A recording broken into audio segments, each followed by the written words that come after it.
Cricket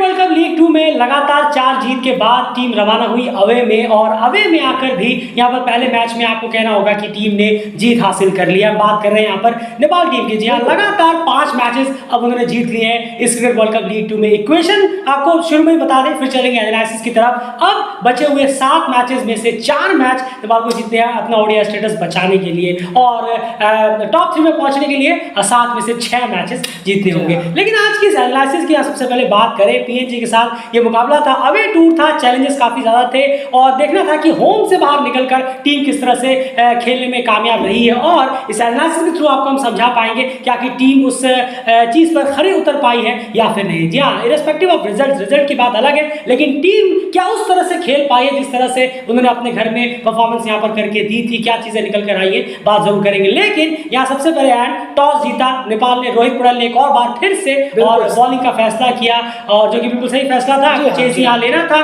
PNG जब batting करने के लिए आई, पहले फेस बाय फेस हाल जानते हैं, उसके बाद जरा पीएनजी की बैटिंग की भी बात आज करें। बिल्कुल सही कहा आपने। अगर पहले फेस की बात करें, पावर प्ले 1 की 1 से 10 ओवर की, तो 24 रन वहाँ पीएनजी ने बनाया और 1 विकेट का नुकसान पीएनजी को हुआ। बहुत स्लो स्टार्ट हुई। उसके बाद 11 से 40 ओवर की बात करें, पावर प्ले 2, तो वहाँ पर पीएनजी ने 116 रन बनाए और 5 विकेटों का यहाँ पर पीएनजी को नुकसान उठाना पड़ा। जी हाँ, 5 विकेट पेविलियन लौट गए। देखते देखते 6 विकेट तक यहाँ गाड़ी पहुँच गई थी 40 ओवर तक। उसके बाद बात करें तो 41-50 यानी कि पावर प्ले 3 की अगर हम बात करें, तो यहाँ 63 रन टीम ने बनाए और 3 विकेटें यहाँ पर टीम ने गंवाई।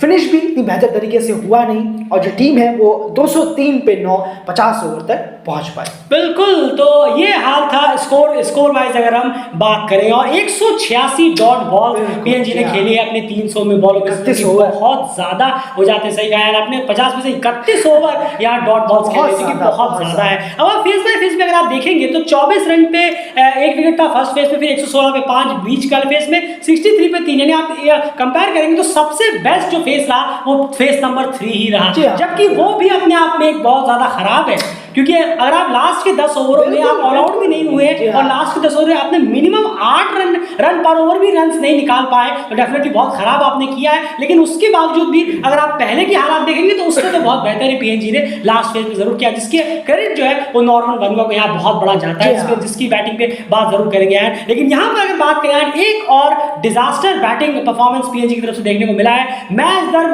Match cricket world cup league 2 के मैच 1 से लेकर आज वो मेरे ख्याल से 29वां मैच अपना खेल रहे हैं। पीएनजी की बैटिंग में कोई भी सुधार नजर नहीं आता। कभी कभार कोई आकर एक आध इनिंग खेल जाता है, वरना हर इनिंग में असद वाला ही चलते हुए नजर आते हैं। वही चीज बैटिंग में जरा सा भी इंप्रूव नहीं हुआ है मैच 1 के मुकाबले। मैच 29 तक हम आ गए, और बीच में कुछ बायलैटरल सीरीज को भी अगर आप जोड़ लेंगे नेपाल के खिलाफ रही है, तो 35-40 मैच होने के बावजूद भी पीएनजी की बैटिंग वहीं की वहीं है। गाड़ी थोड़ी सी भी आगे नहीं बढ़ी, इंप्रूवमेंट तक नजर नहीं आई है। नहीं, जरूर, और आज अच्छा मौका था, आज अच्छी स्टार्ट मिली प्लेयरों को। यहाँ पर किपलिन डोरिगा है, सेज भाव है, असद वला है, चैट शॉपर है। शुरुआत अच्छी मिली प्लेयर्स को, लेकिन उसको यूटिलाइज नहीं कर पाए, उसको बड़ी इनिंग में तब्दील यहाँ पर अगर हम कहेंगे नहीं कर पाए हैं प्लेयर।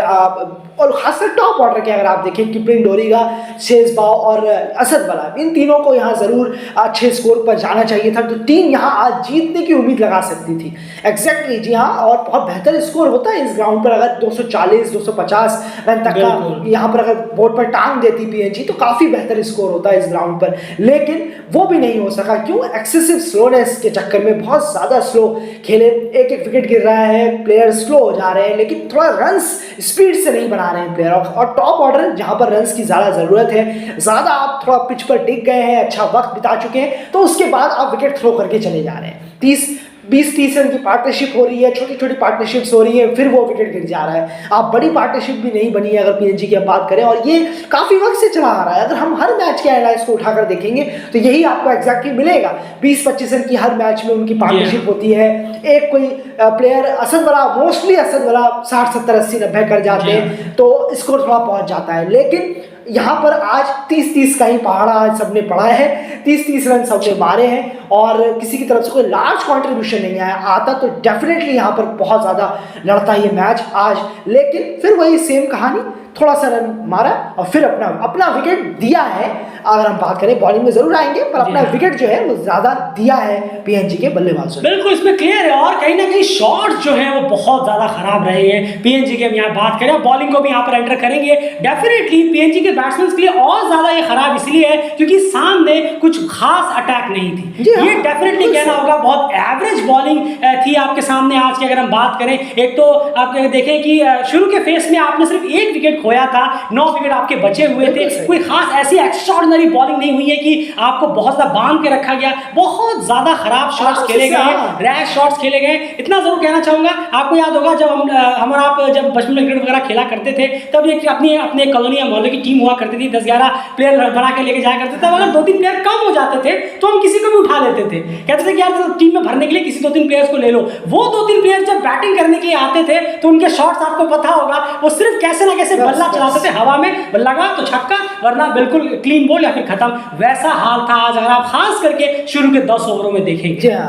मैं नहीं कहूँगा कि आपने देखा होगा कितनी ज्यादा मिस हो रही थी टॉनी उरा के शॉट्स लग ही नहीं रहा है। टॉनी उरा है और भी शेषबाव है, किपलिंग धोनी का भी है, बहुत ज्यादा खराब और बहुत ज्यादा अननेसेसरी शॉट्स नजर आए। बिल्कुल समझ नहीं आता कि आखिर आप शॉट्स है। अगर आप शॉट्स आज जिन्होंने मैच देखा होगा, पीएनजी की बैटिंग खास करके देखी होगी, कम से कम 100 बॉलें ऐसी होंगी जहां पर बहुत ज्यादा खराब शॉट्स अप्लाई किए गए हैं पीएनजी की तरफ से, जिसमें कभी कभी तो बच गए, कभी कभी विकेट गिर गया और कभी कभी अनलकली एज वेज लग के रन्स वगैरह भी आ गए। तो डेफिनेटली कहना होगा कि 50-60 रन पीएनजी वहां छोड़कर आया। बॉलिंग में ऐसा कुछ नहीं था, मैं कहूंगा आज एवरेज बॉलिंग थी नेपाल की संदीप के एब्सेंस में। उसके बावजूद भी कहीं ना कहीं पीएनजी ने जो है बहुत आसानी से हथियार डाल दिए। पहला फेज भी अच्छा निकाला, 1 विकेट सिर्फ गिरा लेकिन रन सिर्फ 24, वो बड़ा हैरानी है। 1 विकेट गिरा है और 24 रन बने हैं। अगर वहां पर विकेट अगर आप एक और गिरा देते, फॉर एग्जांपल ले लीजिए, अगर आपके एक और विकेट गिर जाता, लेकिन रन्स के लिए जाना सीखिए, आप रन्स के लिए जाना सीखिए। पीएनजी आप रन्स के लिए नहीं जाते, आप डिफेंसिव वे में क्रिकेट खेलते हैं। ये क्रिकेट 1960 में काम आता, 2023 में काम नहीं आएगा जिस तरीके का क्रिकेट आप खेलते हैं। फास्ट होइए, 2-3 विकेट गिर जाए कोई प्रॉब्लम नहीं है, 60% रन ठोक दीजिए 10 ओवर में। पावर प्ले का इस्तेमाल करना सीखिए। डरते क्यों, आखिर किस चीज का डर है? और ये एक मैच का नहीं, 29 मैच आज हो गए। अगर बात करें आते आते, किस बात का डर है भाई? सामने ऐसी बॉलिंग नहीं है जिसको देखकर आप अरे बाप रे क्या हो गया, जेम्स एंडरसन या इस तरह की स्विंग हो रही है, क्राउड कंडीशन है तो डरिए, रेस्पेक्ट करिए सामने बॉलर को। स्विंग हो रही है, रेस्पेक्ट दीजिए। जब दिख रहा है कि 4-5 ओवर बाद स्विंग होना बंद हो गई है, बल्ले पे आ रही है बॉल, तब तो फायदा उठाना सीखिए। तब विकेट गिर रहे हैं कोई बात नहीं, 70-75 रन तो हमने ठोक दिए ना 10 ओवर में, क्या हो गया, रन तो आ ही गए। सामने वाली टीम खुद प्रेशर में आ जाएगी, लेकिन ये तो क्रिकेट आपसे दिखता ही नहीं। बिल्कुल, और ये चीज नॉर्मल वर्मा ने कहीं ना कहीं लास्ट में जरूर करी और उसी वजह से टीम का जो स्कोर है वो 200 पार हो पाया। डेफिनेटली यहाँ कहना होगा चार्ल्स अमीनी की तरफ से कंट्रीब्यूशन और यहाँ आना चाहिए था, और साथ साथ में किपलिंग डोरिंगा ने जो 29 रन तक वो पहुंचे थे, उस इनिंग को और आगे बढ़ाने की यहाँ पर जरूरत थी। लेकिन वही थी सब चलता रहता है की बैटिंग में। वो 29 मैच से चल रहा है, लेकिन वो सुधार जो है वो मैच 1 से मैच 29 तक हम आ गए, लेकिन अभी तक ये देखने को मिला नहीं है। बॉलिंग डिपार्टमेंट की यहाँ बात करें, सोमपाल करन आज वापस से उन्होंने ओपनिंग स्पेल कराया और 1 विकेट यहाँ पर जरूर निकाला। कहना होगा जो मिसेस काफी रही है, एक एलबीडब्ल्यू भी क्लियर आउट थे, हमने कहा सेज बॉल करन किसी की बॉल पे वो क्लियर एलबीडब्ल्यू आउट थे, लेकिन जानते ही आपके एसोसिएट ऐसा नहीं है, काफी ज्यादा अंपायरिंग एरर्स होते हैं, वो अपोजिशन के लिए भी होते हैं, आपके लिए भी होते हैं, तो सब बराबर ही हो जाता है, एक बात है। लेकिन कहना होगा कि शॉट्स बहुत ज्यादा खराब खेले गए, जिसकी वजह से बहुत ज्यादा मिस हो रही थी बॉलें, और फर्स्ट स्पेल में सोमपाल ने कहीं ना कहीं ब्रेक थ्रू दिलाया, 1 विकेट निकाला। अब यहाँ पर दिक्कत आ जाती है, अब यही चीजें जो है वो निकलकर सामने आती है। डेफिनेटली आप सबको न्यूज तो मिली गई होगी, कोर्ट ने ऑर्डर दे दिया संदीप लामिछाने को कि वो ओवरसीज जाकर मैचेस खेल सकते हैं। लेकिन अभी आज की हम यहाँ बात करें तो पहला विकेट गिरने के बाद जो दूसरा विकेट टीम को लेने में वक्त लगा है, वो लगा है 78 डिलीवरीज का। पहला विकेट 4.1 ओवर में गिरा था मेरे ख्याल से, 5 ओवर की पहली बॉल में, उसके बाद 18वें ओवर में जाकर दूसरा विकेट टीम को मिला। तो ये गैप कहीं ना कहीं डराता है वापस से, जो कंसर्न हम कहते हैं कि संदीप अगर ना हो तो विकेट लेने में कितनी ज्यादा मुश्किलात हो जाती है यहाँ पर। ये आपने बिल्कुल सही कहा। देखिए आज पीएनजी थी सामने और उनका एग्जीक्यूशन हमेशा से बहुत ही ज्यादा खराब रहता है। अगर 78 बॉलें एक विकेट गिरा हो तो आराम से आप 90-95 रन करीब उस 100 रन करीब उस 78 बॉलों में बना सकते हैं, जहां पर 1 विकेट गिरा हो और टॉप ऑर्डर और मिडिल ऑर्डर के बैट्समैन। जब आपके एक ऐसे बॉलर टीम में ना हो जो जबरदस्त जो सामने आई टीम जिससे डरे, बिल्कुल। कि ऐसी लाइनअप में कोई है नहीं जिससे डरे, संदीप वो पैदा कर देते हैं जिससे कि वो डरेंगे कि हाँ इनके ओवर में रन बनाए या नहीं बनाए, विकेट बचाएं, क्या करें।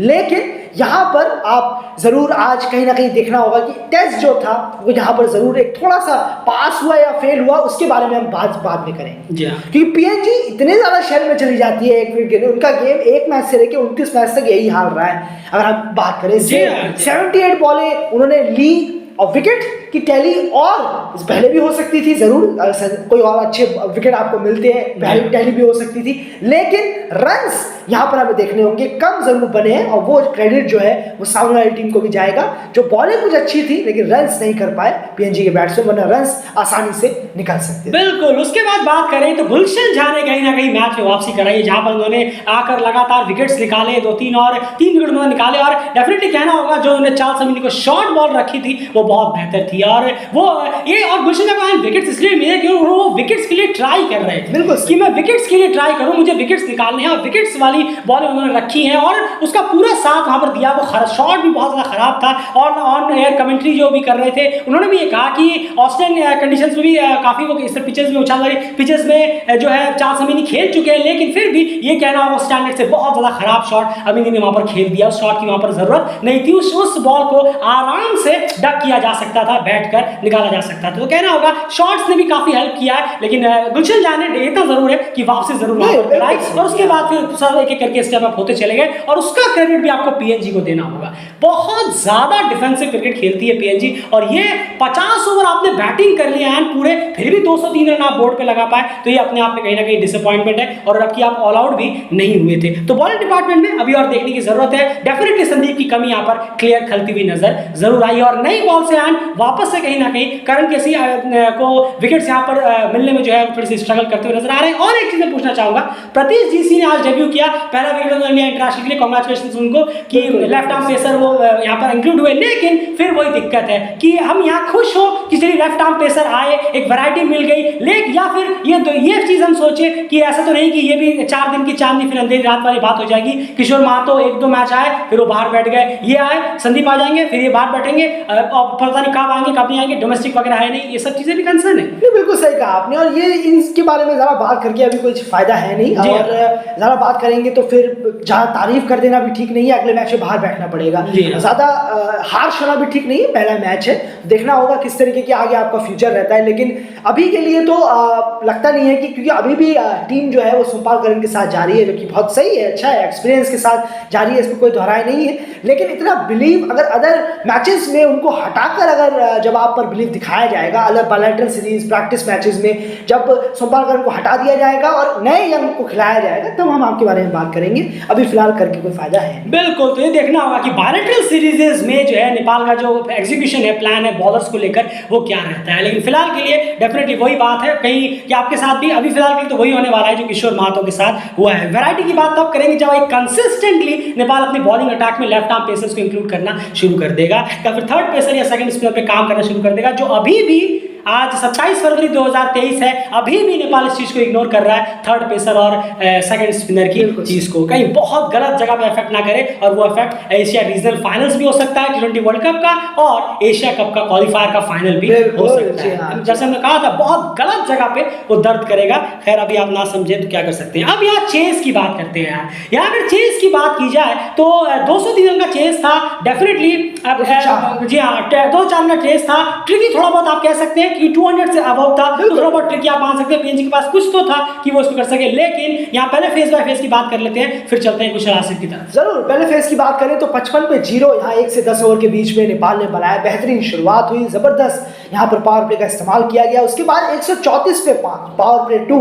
11 से 40 ओवर के बीच में नेपाल ने 134 रन बनाए और 5 विकेटों का यहाँ पर नुकसान हुआ। उसके बाद आसानी के साथ लास्ट फेस में नेपाल ने जीत लिया, 18 रन वहाँ पर बनाए और 1 विकेट का सिर्फ यहाँ नेपाल को नुकसान हुआ। वहीं पर पर 147 डॉट बॉल्स नेपाल ने खेली अपनी इस इनिंग में, थ्रू आउट द इनिंग अगर आप बात करें। बिल्कुल, तो ये हाल रहा फेस बाय फेस का। अब यहाँ पर बात करें, कुशल आसिफ ओपनिंग करने के लिए आए और एक जबरदस्त ओपनिंग यहाँ पर मिल गई है। बहुत तेज तर्रार बॉल्स बिल्कुल नहीं ली, जो कि एक ओपनर को करना चाहिए। और ये कहीं ना कहीं वापस हम कहेंगे कि पीएनजी के ही जो बैट्समैन जो वहाँ पर फील्डिंग कर रहे होंगे, उन्हीं को ये देखना चाहिए कि किस तरह से टॉनी और कीपिंग ओपनिंग करने के लिए आए थे कुशल आसिफ ने, किस तरह से एग्रेसिव अप्रोच के साथ बॉल से वेस्ट ना करते हुए आप अपने चेस को आगे बढ़ाया। एंड एक रनआउट की अगर बात करूं, अब आसिफ शेख जो है पहली बार इंटरनेशनल क्रिकेट में रनआउट हुए हैं। एक रनआउट ने कहीं ना कहीं पूरे के पूरे रास्ते जो है खोल दिए, और ऐसा पहली बार नहीं है। इंटरनेशनल क्रिकेट में हमने कई बार देखा है कि बहुत अच्छी टीम जा रही होती है और एक कुछ घटता है और उसके बाद अचानक से कुछ खलबली मच जाती है, और यही आज नेपाल के साथ भी हुआ। लेकिन पहले कुशल आसिफ की इनिंग कैसी रही, आपको कैसा लेके लगता है? स्ट्राइक रेट वगैरह? नहीं, जरूर बेहतरीन इनिंग रही है। शुरुआत चाहिए, तेज शुरुआत चाहिए, और ये बहुत बेहतर शुरुआत है। बस दिक्कत यही है कि ये कितना ज्यादा कंसिस्टेंट वे में रहता है। कंसिस्टेंट वे में हम ये नहीं कह रहे कि 50-50 रन की हर मैच में दो, 60-70 रन की, 100 रन की हर मैच में दो, अबे चलते क्यों नहीं हो, बेकार हो, बिल्कुल नहीं। बस एक अच्छी शुरुआत मिल जाए, 30-35 रन, 35-40 बिल्कुल बोर्ड पे टंग जाए, बहुत है, बहुत है। इतना आपने अच्छा काम किया, तो इतना हमें चाहिए, और आज आपने बहुत बेहतर काम किया है, जबरदस्त। इस ऐसी शुरुआत मिलेगी तो कोई आप पर वो नहीं, सवाल नहीं खड़े होंगे कि क्या हुआ, क्या स्टार्ट दिया। जबरदस्त शुरुआत की आपने, बेहतरीन। बस उम्मीद रखिए कि आप लंबा जाए, नॉट आउट जाए, ये अपने आप से सवाल पूछते रहना चाहिए हमेशा। हर बैट्समैन को हमेशा यही सवाल पूछते रहना चाहिए कि मैं नॉट आउट क्यों नहीं गया, मैं आखिरी तक क्यों नहीं गया, मुझे आखिरी तक जाना चाहिए था। बस यही सवाल अपने आप से पूछते रहिए। बाकी आज आप बहुत बेहतर किए। बिल्कुल, और ये सवाल आसिफ आज डगआउट में जाकर कुशल गुर्तेल से जरूर पूछेंगे, भाई तुम्हारी वजह से मैं आउट हुआ हूँ तो मैं क्यों नहीं गया। लेकिन कुशल गुर्तेल को खुद से पूछना चाहिए कि 56 तक मैं पहुंचा, क्यों ना मैं इस इनिंग को 75-80 तक लेकर जाता और मैच को खत्म करके ही जाता। तो ये कहीं ना कहीं अपने आप से आप जितना ज्यादा अपने आप को लेकर हार्श होंगे कि नहीं यार 56 से मेरी गोल नहीं घटी है, ये स्पोर्ट्स है, याद रखिएगा। आपको ओवरशैडो करने के लिए कोई ना कोई तैयार है, बिल्कुल कोई ना कोई तैयार है। आज से 10 मैच बाद शायद आपकी जगह कोई और ले लेगा, तो ऐसा मत समझिए कि एक ही जगह परमानेंट वहां पर है। तो आपने 56 मारे, आपको ये होना चाहिए नहीं यार मेरी भूख इससे नहीं मिटी है, मुझे 20 रन और चाहिए थे, यानी मैं टीम को और पास लेके जाता। ये आपके अंदर है तो बेहतर होगा, और उम्मीद है कि मैच की इनिंग बहुत शानदार रही है।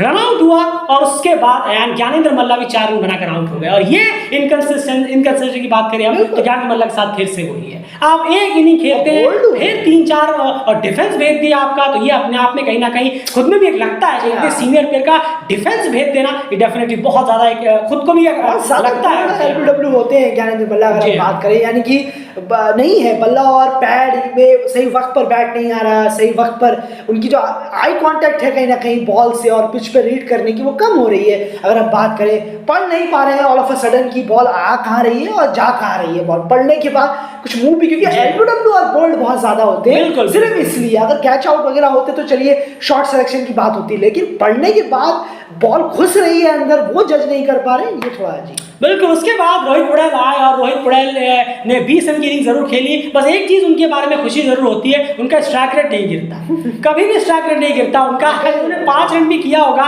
तो 90 से ऊपर की स्ट्राइक रेट होगी, 20 रन भी किया होगा तो स्ट्राइक रेट देखिए आज भी 90 प्लस के ऊपर है। 20 रन किए, डेफिनेटली रोहित पटेल के बारे में कुछ बात नहीं करेंगे। अब एक ही बार हर बार आपको रोहित पटेल ही नहीं जिताएंगे, बाकी प्लेयर्स का भी यहाँ पर काम जरूर है। लेकिन स्ट्राइक रेट फिर आज से 90 प्लस की। आरिफ शेख की यहाँ एंट्री हुई है फाइनली, और वापस से एक बेहतरीन इनिंग उनकी तरफ से निकली, और अंडर प्रेशर यहाँ पर निकल रही है। यहाँ पर कहना होगा दीपेंद्र सिंह गैरी को आज वापस से एक डाउन ऊपर भेजा गया, ये थोड़ा छेड़छाड़ करने से बची है। दीपेंद्र सिंह गैरी को जो पिछले डाउन आपने भेजे थे लगातार 4 मैचेस वही भेजिए, 5वें डाउन पर भेजिए तो बेहतर है। अननेसेसरी ऊपर नीचे बार बार इसे ना करें तो बेहतर होगा। आज एक पार्टनरशिप जरूर आया है, कितनी क्रूशियल पार्टनरशिप थी वो, 54 रन की पार्टनरशिप यहाँ पर हुई, वरना ये मैच शायद फंस जाता।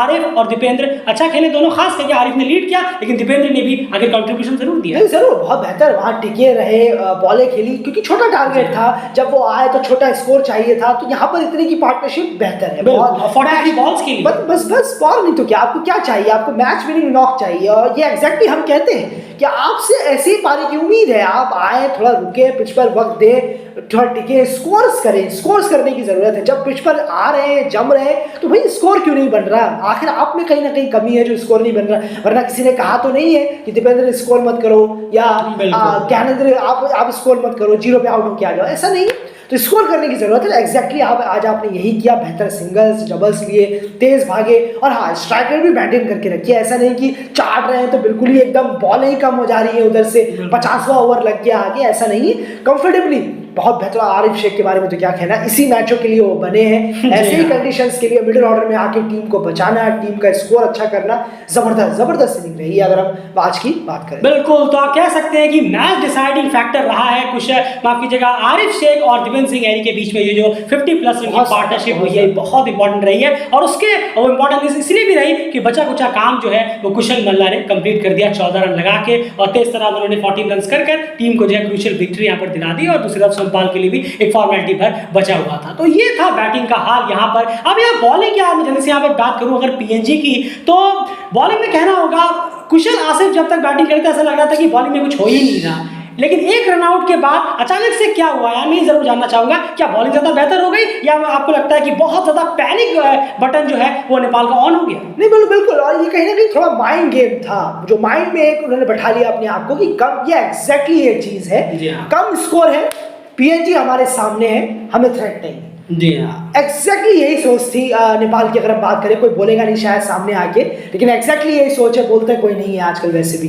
लेकिन एग्जैक्टली यही सोच रही है। पीएनजी है, लाइटली ले लो, कोई बात नहीं, हम जीतेंगे तो हम ही, कम भी स्कोर है, प्लेयर हमारे पास अच्छे हैं। एग्जैक्टली यही सोच रही थी और इसी के साथ उतरे। बॉलिंग में ऐसा कुछ भी नहीं है जो हम देखें कि हाँ बॉल घूम रही है, कट रही है। हाँ जरूर, आप अगर आप एक आध अच्छी बॉलें रखेंगे तो उस पर विकेट गिरने के चांस जरूर बनेंगे, बेहतर बनेंगे। आप जैसे असद वला ने 3 विकेटें निकाली हैं, थोड़ा सा यहाँ जल्दबाजी में बल्ला जल्दी चलाना, इस वजह से वो विकेट यहाँ पर निकले हैं। अगर हम बात करें बैट्समैन की खुद की गलतियों पर निकले हैं, वरना सेट होने के बाद मैच को अच्छी तरह खत्म करने के बाद यहाँ पर बैट्समैन आउट हुए, इसकी तसल्ली ज्यादा होगी नेपाल को कि यार चलो हम खत्म करके जा रहे हैं मैच, हम आउट हो रहे हैं तो यहाँ पर मैच अच्छी तरह से हम पार्टनरशिप्स करके आउट हो रहे हैं। वरना दिक्कत जरूर हो जाती है अगर 5-10 रन जोड़कर आउट हो जाते।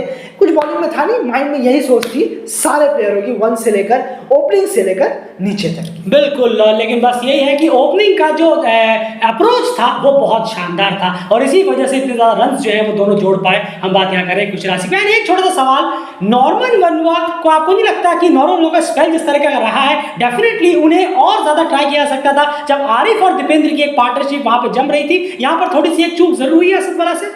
अब बिल्कुल देखिए, आप ये कह सकते हैं कि हाँ ये ट्राई करना चाहिए था, वो ट्राई करना चाहिए था, लेकिन कहा ना मैंने, वो था ही माइंड में कि एग्जैक्टली वो खेल पा रहे थे आराम से, वो थ्रेट नहीं पैदा कर पा रहे हैं। और चेस का रिकॉर्ड इस ग्राउंड में बेहतर है, आपकी बॉलिंग इतनी बेहतर नहीं है कि आप उसे आप ये माइंड में डाल सके कि अरे वाह आपकी बॉलिंग अच्छी है। जब सिंगल चाहिए तब आ जा रहा है, जी हाँ, 3 बॉलें रोक रहे हैं, 2 सिंगल चाहिए, 2 सिंगल आ गए।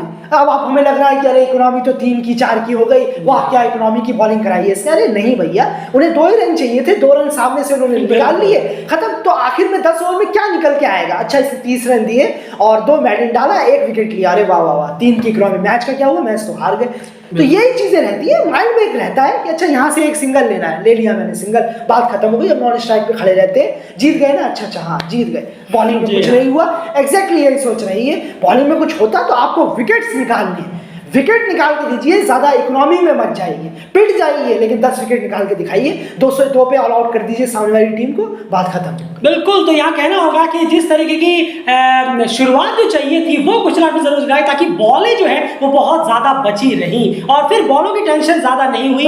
आरिफ, दीपेंद्र, कुशल, इन लोगों को, कुशल मल्ला की बात कर रहा हूँ, इन लोगों को बॉलों की दिक्कत ज्यादा नहीं हुई। इसका क्रेडिट जो है वो देना होगा कुशल आसिफ को, जो यहाँ पर रहा है, जो उन्होंने बहुत तेज रन करके दिए ताकि काफी ज्यादा बॉल बची थी, जो कि आमूमन अगर टॉप ऑर्डर फेलियर होता है तो लोअर ऑर्डर, मिडिल ऑर्डर को नेपाल की जरूरत पड़ी जाती है, खास करके अवे टूर्स में। तो यहाँ पर तो 2 इंपॉर्टेंट क्रूशियल पॉइंट्स यहाँ पर टीम ने जरूर जोड़े हैं। और फिलहाल इस एनालिसिस में इतना ही। बड़े रेडियो चैनल के साथ अफसोस ये होता है कि मैच, इतने सारा मैचेस खेलने के बावजूद भी पीएनजी की जो बैटिंग यूनिट की अगर हम बात करें और ओवरऑल परफॉर्मेंस की अगर हम बात करें तो थोड़ा सा भी राइज जो है नजर नहीं आता। अगर आप कहेंगे कि मैच 1 में ऐसे थी पीएनजी, मैच 29 तक आते आते ये कुछ बदला है, नहीं, सॉरी, बिल्कुल नहीं बदला। इस पर डिबेट हो सकता है, बिल्कुल भी कुछ भी नहीं सुधरा है टीम का अगर हम बात करें। फिलहाल इस वीडियो में इतना ही। आपकी क्या राय कमेंट बॉक्स में जरूर रखिए। इस वीडियो को लाइक करिए, शेयर करिए, चैनल को सब्सक्राइब करिए, बने रहिए। सभी इंटरेस्टिंग एशियन क्रिकेट के एनालिसिस आपको कहीं और नहीं मिलने वाले सिवाय डेली क्रिकेट चैनल के। सारे रिकॉर्ड्स वगैरह, स्टैट्स, अपडेट्स डाल चुके हैं कम्युनिटी में, जाकर जरूर चेक करिए। Bye bye.